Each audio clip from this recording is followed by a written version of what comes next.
Icon stage नम- प्रस्तुत build icon या उपक्रमामध्ये आपल्या सगळ्यांचं मनापासून स्वागत आहे. आज आपण गप्पा मारणार आहोत हिंगोली इथले सिव्हिल इंजिनियर नितेश धूत यांच्याशी. सर नमस्कार. नमस्कार मॅडम.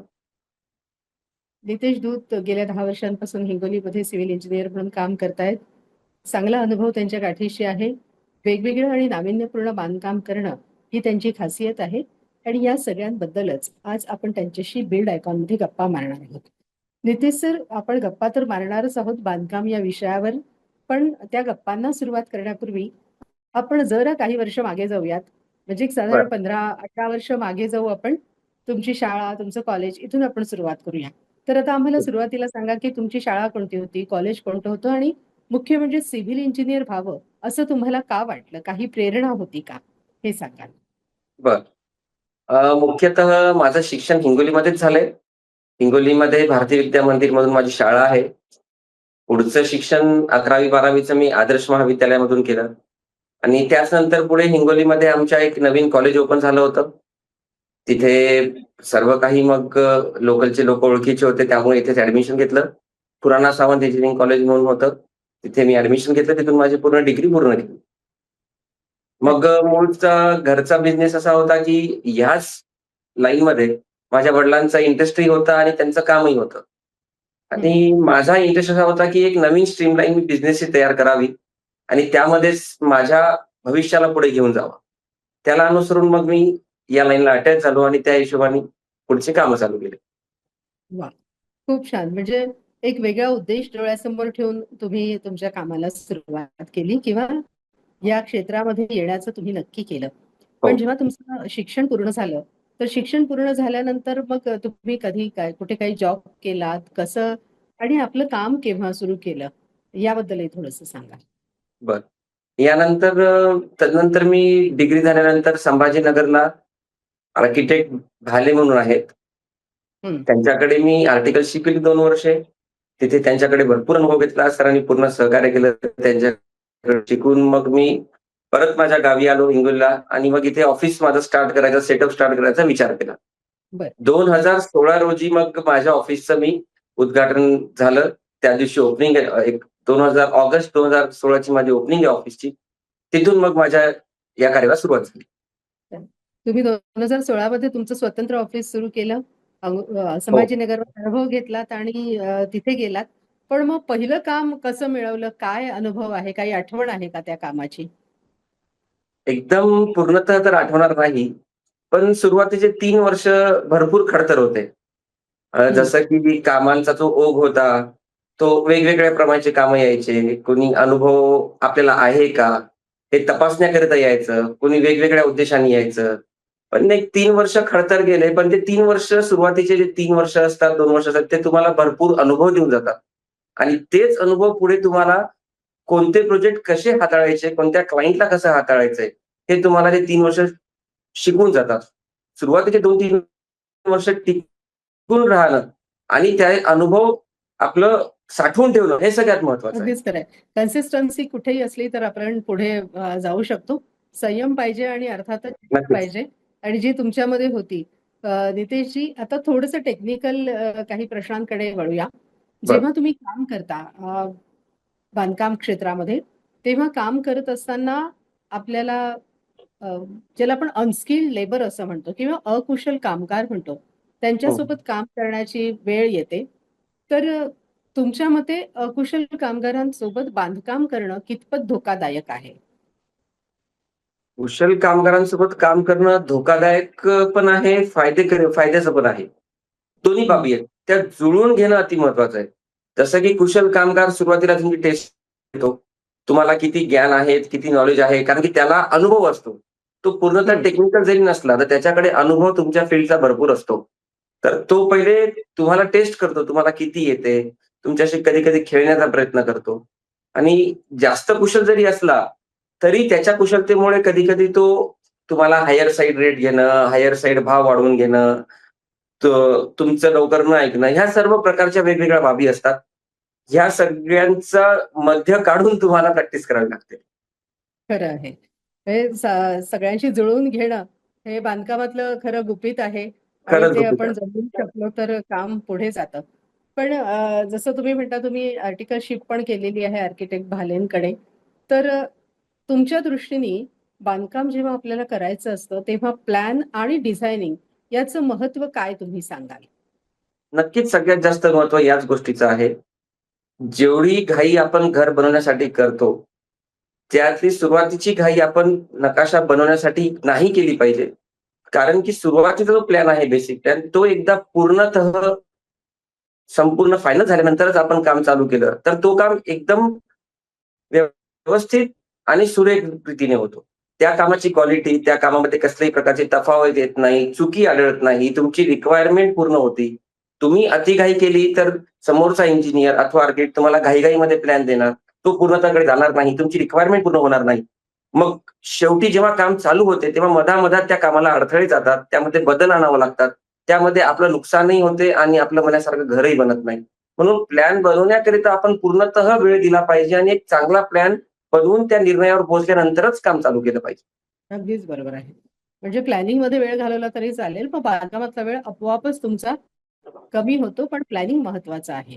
महत्वाचं आहे. आपण जेव्हा प्लॅनिंग करतो तेव्हा एक साधारण आपल्याला अंदाज येत असतो बांधकामाचा, खर्चाचा. असं असलं तरी प्रत्येकाचं एक बजेट ठरलेलं असतं हो. आणि त्या बजेटमध्ये दर्जेदार काम करून देणं हे एका बांधकाम व्यावसायिकाचं कर्तव्य सुद्धा असतं. पण जेव्हा तुमच्यापुढे असा पेच निर्माण होतो, की बजेट तर कमी आहे, पण मला क्वालिटी सुद्धा राखायची आहे. तर मग बजेट आणि क्वालिटी याचं कसं तुम्ही संगम साधता? गणित कसं जुळवता? यामध्ये 2 गोष्टी आहेत. सुरुवातीला आपल्याला त्यांना कळवावं लागतं, की एवढा बजेट आहे.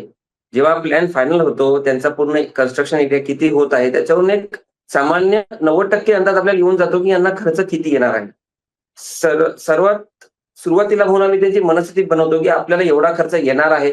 ही खर्चाची तयारी आहे का? एवढं आपलं गणित जुळतंय का? लोन आहे, काय आहे? या सर्व बाबी तपासून घ्या. त्यानुसारच पुढची मजल करा. कारण की बांधकाम हा असा भाग आहे, की याच्यामध्ये पैशाशिवाय काहीच होत नाही. प्रत्येक गोष्टीला तुम्हाला पैसे लागणार. पण तोच बांधकाम जर पैशाचं नियोजन बरोबर नसलं आणि अर्धवट जाऊन जर अडकला, तर तो प्रोजेक्ट भरपूर महिन्यांसाठी रखडतो आणि मग त्या कामामध्ये जी उत्तम क्वालिटी, चांगली डिझाइन आपल्याला पाहिजे होती, ती आपल्याला भेटत नाही. कारण की मग कन्स्ट्रक्शन डिलेज होत जातात. म्हणून हं. मग यावेळेला आम्ही पहिले क्लायंटची, कस्टमरची मानसिकता बनवतो. त्यांना बजेट विचारतो, बजेटपर्यंत पोहोचवतो. त्याच्यानंतर मग तो काम पूर्ण करतो. अगदीच बरोबर आहे. बजेट आपलं व्यवस्थित आपण अंदाज एक घेऊन तयार केलं, तर मग कामाचे पण गती तर येतेच येते, पण क्वालिटी सुद्धा मेंटेन केली जाते. अगदी बरोबर. अ, नितेशजी तुम्ही आधुनिक काळातले काम करणारे आहात. तर नवीन-नवीन तंत्रज्ञान येतं आहे. या तंत्रज्ञानाचा वापर जितका तुम्ही करतायत, त्यापेक्षा अधिक प्रमाणात कधी-कधी कस्टमर सुद्धा करत असतो. तर हे आधुनिक तंत्रज्ञान, त्याचा वापर तुमच्या दृष्टीने कितपत फायदेशीर आहे आणि त्याचा कसा उपयोग केला पाहिजे? तर आधुनिक बाबीमध्ये तर सगळ्यात जास्त आज सर्व प्रॅक्टिशनर्सला जो गोष्टीचा एक त्रास म्हणू शकत नाही, पण थोडं डिस्टर्बन्स होते. ती गोष्ट आहे, की सर्वात जास्त सोशल मीडियावर किंवा इंटरनेटवर ज्या बाबी बघतात आणि एआयचा जो वापर आलेला आहे. तर डिझायनर जो आहे, प्लॅनर जो आहे, त्याच्या डिझाइनवर भरोसा न करता कस्टमर वारंवार डिझाइन चेंज करत असतात. त्यापेक्षा मला वाटते, की त्यांनी अगोदर त्यांच्या डोक्यामध्ये काय आहे, एक बेसिक डाटा त्यांनी कलेक्ट करून ठेवला पाहिजे, की माझी रिक्वायरमेंट किंवा माझ्या डोक्यामध्ये असं आहे. याला जुळवून काही बनू शकते का किंवा याच्याहून चांगलं काही बनू शकते का? असं मला तुमच्याकडून अपेक्षित आहे. असा संवाद साधूनच त्यांनी डिझायनरकडून आपली पुढची डिझाइन बनवून घ्यावी. नाहीतर जनरली एक भाग आम्हाला बघायला मिळतो, की डिज़ाइन केल्यानंतर, ड्राइंग्स रिलीज़ केल्यानंतर मधा-मधे सर मैंने कल ये अमुक-अमुक डिज़ाइन देखा था. इंटरनेट पे जैसे मैं सर्च कर रहा था, मैंने ये ढूँढा, मुझे ऐसा बना के दो. तर यामध्ये काय होतं, की जी काही गोष्ट बनलेली आहे ती परत तोडावी लागते किंवा मग कधी-कधी जी मन लावून डिझाइन बनवलेली असते, त्याच्यामध्ये समोरच्याला वाटतं, की नाही मी याच्यापेक्षाही चांगली बनवलेली आहे. पण त्या इंटरनेटच्या एआयच्या वापरामुळे समोरचा माणूस त्याच्यावर विश्वास न करता हीच बनवून द्या. या गोष्टी थोड्याशा तारतम्य बसवण्यासाठी अवघड जातात. पण या काळासोबत या गोष्टींची तारतम्य करावं लागणार आहे. थोडा काळ हा अवघड जाईल. पण 2-3 वर्षानंतर कस्टमर आपोआप हुशार होतील आणि त्यांना कळून जाईल त्यांना काय करायचंय. खरंच आहे. खूप छान. इतकं छान उत्तर दिलंय नितेशजी तुम्ही, की लोकांचं पण कशाप्रकारे त्यांनी याचा वापर केला पाहिजे हे त्यांनाही तुमच्या उत्तरातनं नक्कीच लक्षात येईल. नक्कीच. 10 वर्षाच्या या कालावधीमध्ये विविध प्रकारचे प्रोजेक्ट्स तुम्ही केलेले आहेत. या हो. प्रोजेक्टमध्ये जर आपण असं म्हटलं की एखादा खूप आनंद देणारा प्रोजेक्ट किंवा आयकॉनिक प्रोजेक्ट ज्याला म्हणू शकू, तर अशा एखाद्या प्रोजेक्टची आठवण आम्हाला सांगता येईल का? तसे तर भरपूर प्रोजेक्ट्स आहेत. पण एक 2-3 प्रोजेक्ट्स आहेत. एक कमर्शियल कॉम्प्लेक्स आहे. तो G+5 होता. आमच्या भागामध्ये एवढ्या मोठ्या बिल्डिंग जनरली होत नाहीत. G+3 पर्यंतच होत्या. पण G+5 होता. कस्टमर पण थोडासा कन्फ्यूज होता, की मी एवढी मोठी बिल्डिंग उभारू का? तर भरपूर सिटिंग झाल्या. त्यांनी तो फायनल केला. तो प्रोजेक्ट एकदम चांगल्यापैकी पूर्ण झाला. त्याच्यानंतर एक सुरुवातीला माझ्याकडे सुरुवातीच्या काळामध्ये एक प्रोजेक्ट आला होता. तेव्हा मी नवीन होतो. त्यांना संपूर्णतः हायटेक घर करायचं होतं. तर मी हं. नवीन-नवीन होतो. सर्व एजन्सीज मला नवीन जुळवायच्या होत्या. मी इथे प्रॅक्टिसला आलो होतो. थोडा टास्क होता, पण तो प्रोजेक्ट इतका सुंदर झाला, की नंतर मग तिथून माझाही कॉन्फिडन्स बिल्ड झाला आणि मलाही कॉन्फिडन्स आला, की नाही आपण सर्व एजन्सी इथे मिळवू शकतो आणि आपली इथून पुढे प्रॅक्टिसमध्ये आपल्याला त्रास जाणार नाही. खरंच आहे. पण असे सगळे प्रोजेक्ट जेव्हा आपण करतो, तेव्हा आपोआप आपला कॉन्फिडन्सही वाढतो आणि अर्थातच कामांची संख्या सुद्धा वाढत जाते. नितेशजी नक्कीच. आपण मगाशी याच्याबद्दल बोलत होतो क्वालिटीबद्दल. तर हो. बांधकाम साहित्य निवडताना त्याची क्वालिटी दर्जा अत्यंत महत्त्वाचा आहे, हे आपण सगळेजण जाणताच. पण जेव्हा आपण स्टीलची निवड करतो विशेषत्वाने, तेव्हा आपण स्टील्सचे काय पॅरामीटर बघून त्याची निवड करतो? सर्वात प्रथम तर स्टीलची क्वालिटी ही डिपेंड करते, की त्या ब्रँडची मार्केटमध्ये किती वर्षांपासून व्हॅल्यू आहे. तो ब्रँड किती मोठा आहे. त्याच्यानंतर मग बाकी गोष्टी तर साइटवर आल्यानंतर होतात. पण बेसिकली प्रथमतः तो ब्रँड किती जुना आहे, त्याची मार्केटमध्ये क्रेडिबिलिटी किती आहे, सगळ्यात पहिले तर अंदाज याच्यावरूनच लावला जातो. त्याच्यानंतर मग साइटवर आल्यानंतर त्याची क्वालिटी, डक्टिलिटी या ज्या सगळ्या टेस्ट्स आहेत, तो किती दिवस साइटवर असला तरी तुम्हाला डक्टिलिटी देतोय. साइटवर वेंडर तुम्हाला म्हणतोय, की "सर ये मटेरियल अच्छा है, अभी भी इसको 1 डेढ़ महीना हो गया साइट में खुला है, खराब नहीं हुआ." मग नंतर कधी-कधी मोठा बिल्डर असला टेस्ट करण्याचं काम पडते. त्या टेस्टमध्ये तो स्टील आपल्याला तेवढी स्ट्रेंथ देतो आहे का? या सर्वच बाबी आहेत आणि मग त्या स्टीलचं ओव्हरवेट आहे का? साइज प्रॉपर येतीये का? या सगळ्या गोष्टी आहेत, पण जनरली याच्याकडे फोकस खूप लोकं करत नाहीत. पण ही गोष्ट फार महत्त्वाची आहे. कारण की ओव्हरवेट जरी तुम्ही गेले, तरी तुम्ही स्टील स्वस्त घेताय, पण ओव्हरहेड असल्यामुळे तुम्हाला तो स्टील तोच रेट पडतोय. ही गोष्ट लोकांच्या लक्षात येत नाही. तर ह्याकडे लोकांनी थोडं हुशार व्हायला जरुरी आहे. फक्त रेटच बघणं महत्त्वाचं नाहीये. लोकांनी या गोष्टींकडे लक्ष द्यायला पाहिजे. सर आता आपण एवढं स्टीलबद्दल बोलतो आहोत, तर आपण आयकॉन स्टील आपल्या कामात कधी वापरलंय का? आणि जर वापरलं असेल तर काय त्याचं वेगळेपण किंवा काय वैशिष्ट्य सांगू शकाल?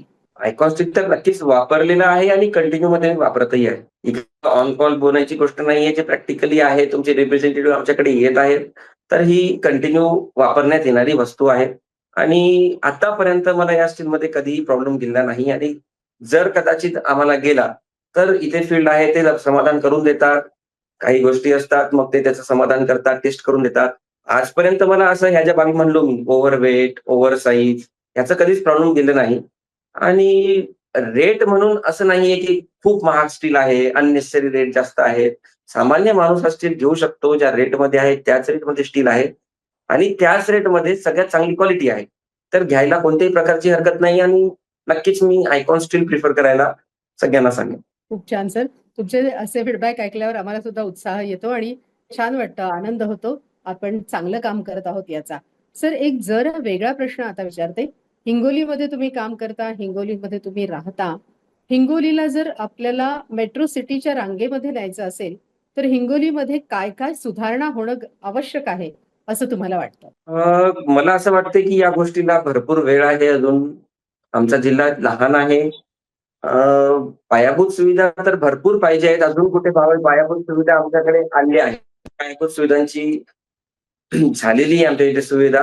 अजून भरपूर बाबी येणे आहेत. ट्रान्सपोर्टेशनचा भाग आहे, दळणवळणाचा भाग आहे, इन्फ्रास्ट्रक्चर आहे. भरपूर बाबी आहेत. तर व्हायला अजून वेळ आहे. तर मेट्रो सिटी तर म्हणू शकत नाही, पण एक डेव्हलप सिटी होण्यासाठी इन्फ्रास्ट्रक्चर, शालेय संस्था या सर्व गोष्टी आमच्या इथे येणं महत्वाचं आहे. खरं आहे. तर अजून विकास जर आपल्याला करायचा असेल हिंगोलीचा, तर या सगळ्या बाबी तिथे आल्या पाहिजेत. पण मग प्रशासनाकडनं काय अपेक्षा आहेत या सगळ्यासाठी? प्रशासनाकडनं आमची तर मुख्य अपेक्षा हीच आहे, की प्रशासन पूर्ण ताकदीने जर काम करते, तर ही अशी एक भाग आहे बांधकाम भाग, जो एकमेव भाग आहे जो शहराला सुंदर आणि प्रत्येक गोष्टीमध्ये नाविन्यपूर्ण बनवू शकतो. पण पूर्ण ताकदीने जर प्रशासन याच्यामध्ये काम करते, मग तो सार्वजनिक बांधकाम असो, प्रायव्हेट बांधकाम असो, मोठमोठ्या इमारती असो, या सगळ्यांमध्ये जर प्रोत्साहन देऊन आणि चांगल्या पद्धतीने जर काम करून घेते, तर नक्कीच शहर सुंदर आणि चांगलं दिसेल.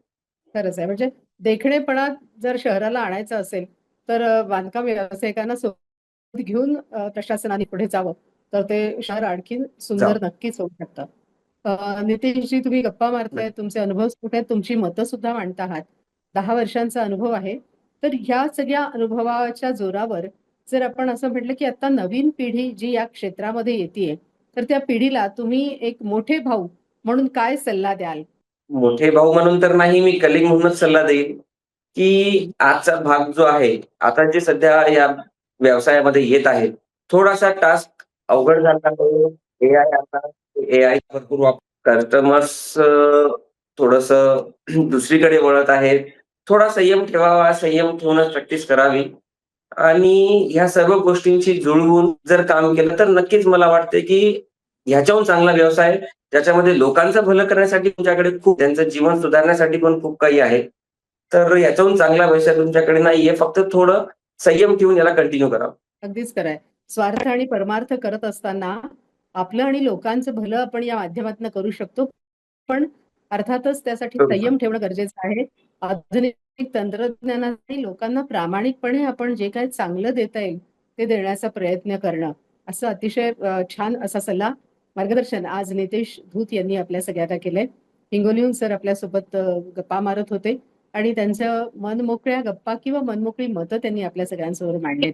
नितेशजी, तुमचे खूप आभार आहेत. तुम्ही आमच्या या बिल्ड आयकॉन उपक्रमात सहभागी झालात आणि तुमच्या भविष्यातल्या सगळ्या वाटचालीसाठी तुम्हाला खूप खूप शुभेच्छा आहेत. धन्यवाद. धन्यवाद, धन्यवाद.